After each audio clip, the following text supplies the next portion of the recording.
Good morning class. बेटा e learning में आपका स्वागत है।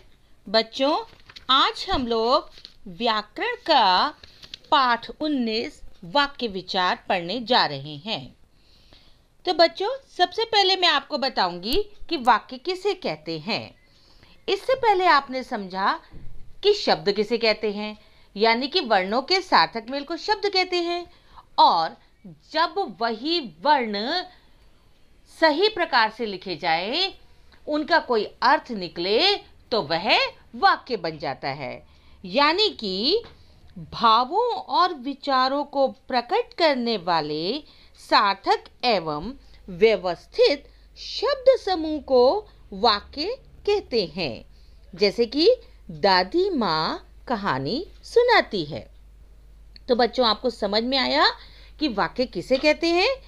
वाक्य पदों के उस व्यवस्थित समूह को कहते हैं जिसमें पूर्ण अर्थ देने की क्षमता एवं सामर्थ्य होता है। बच्चों, आगे हम समझते हैं कि वाक्य के कितने अंग होते हैं। बच्चों, वाक्य के 2 अंग होते हैं।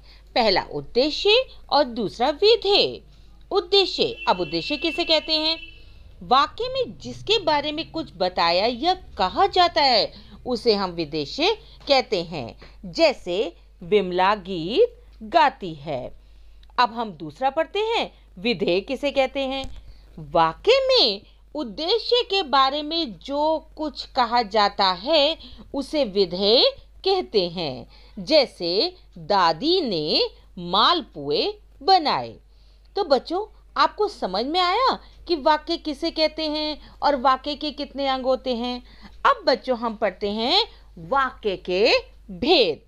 बच्चों, वाक्य के भेद हम 2 प्रकार से करते हैं, रचना की दृष्टि से और अर्थ की दृष्टि से। कितने प्रकार से करते हैं हम लोग? 2 प्रकार से करते हैं, रचना की दृष्टि से और अर्थ की दृष्टि से। सबसे पहले हम पढ़ेंगे रचना के आधार पर। रचना के आधार पर बच्चों, वाक्य के 3 भेद होते हैं, सरल वाक्य, संयुक्त वाक्य और मिश्रित वाक्य या मिश्र वाक्य। सबसे पहले हम पढ़ेंगे सरल वाक्य। जिस वाक्य में कर्ता एक या अनेक होते हैं किंतु क्रिया एक ही होती है, उसे हम सरल वाक्य कहते हैं। जैसे महेश और दिनेश पुस्तक पढ़ते हैं। दूसरा भेद होता है बच्चों संयुक्त वाक्य। जिस वाक्य में 2 स्वतंत्र या समान स्तर के उपवाक्य और तथा, किंतु, परंतु, या, अथवा आदि समुच्चय बोधक से जुड़े होते हैं, उसे हम संयुक्त वाक्य कहते हैं। जैसे कि सवेरा हुआ और पक्षी चहकने लगे। बच्चों, हम तीसरा भेद पढ़ते हैं मिश्रित वाक्य। मिश्र या मिश्रित वाक्य, जिस वाक्य में एक मुख्य उपवाक्य एवं एक आश्रित उपवाक्य की, जो, जिसकी, जैसे, जो, वह, जब, तब, ज्यों त्यों, जैसे वैसे, जहां वहां, कहीं, ताकि आदि समुच्चय बोधक अवयव से शब्दों से जुड़े होते हैं, उन्हें हम मिश्र या मिश्रित वाक्य कहते हैं। जैसे उस अध्यापिका को बुलाएं जो लाल साड़ी पहने हैं।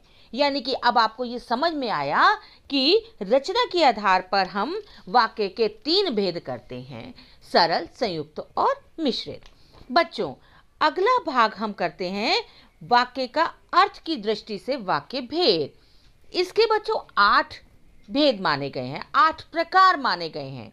विधानवाचक वाक्य, निषेधवाचक वाक्य, प्रश्नवाचक वाक्य, विस्मयवाचक वाक्य, संदेह वाचक वाक्य, आज्ञावाचक वाक्य, संकेतवाचक वाक्य और इच्छावाचक वाक्य। तो बच्चों, हम सबसे पहले विधानवाचक वाक्य के बारे में पढ़ेंगे। विधानवाचक वाक्य किसे कहते हैं?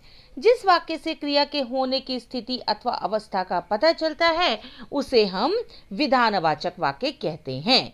जैसे खिलाड़ी मैदान में खेल रहे हैं। दूसरे नंबर पे पढ़ते हैं हम लोग निषेधवाचक वाक्य। जिस वाक्य में क्रिया के न होने का पता चलता है उसे निषेधवाचक वाक्य कहते हैं। जैसे सीमा गीत नहीं गाएगी। तीसरा हम पढ़ते हैं विस्मयवाचक वाक्य। जिस वाक्य में आश्चर्य, खुशी, दुख, घृणा आदि का भाव प्रकट होता है उसे विस्मयवाचक वाक्य कहते हैं। जैसे, अरे दीपक तुम आ गए। बच्चों, अगला भेद पढ़ते हैं हम लोग प्रश्नवाचक वाक्य। जिस वाक्य से यह पता चले कि किसी से कोई प्रश्न पूछा जा रहा है उसे प्रश्नवाचक वाक्य कहते हैं। जैसे, तुम्हारा नाम क्या है। अगला पढ़ते हैं हम लोग बच्चों संदेहवाचक वाक्य। जिस वाक्य में कार्य के होने में संदेह प्रकट हो संदेहवाचक वाक्य कहलाता है। जैसे, शायद आज वर्षा होगी। अगला पढ़ते हैं हम लोग बच्चों आज्ञावाचक वाक्य। जिस वाक्य में आज्ञा, आदेश, अनुमति, प्रार्थना, निवेदन आदि का भाव प्रकट होता है उसे आज्ञावाचक वाक्य कहते हैं। जैसे, घर जाओ और खाना लाओ। नेक्स्ट है संकेतवाचक वाक्य। जिस वाक्य में किसी कार्य के होने या ना होने के पीछे किसी कारण या शर्त का संकेत मिलता है उसे संकेतवाचक वाक्य कहते हैं। जैसे, यदि पिताजी आगरा जाएंगे तो पेठा लाएंगे। नेक्स्ट पढ़ते हैं बच्चों हम लोग इच्छावाचक वाक्य। जिस वाक्य में इच्छा या कामना का भाव प्रकट होता है उसे इच्छावाचक वाक्य कहते हैं। जैसे, ईश्वर तुम्हें लंबी उम्र दे। ठीक है बच्चों, इसके बाद आपको ये पाठ अच्छे से समझ में आ गया होगा। अब तक जो आपने पढ़ा हम लोग उसको एक शॉर्ट फॉर्म में फिर से पढ़ते हैं। सार्थक शब्दों के क्रमबद्ध समूह से वाक्य बनता है। वाक्य के 2 अंग होते हैं, उद्देश्य और विधेय। रचना की दृष्टि से वाक्य 3 प्रकार के होते हैं, सरल, संयुक्त और मिश्रित।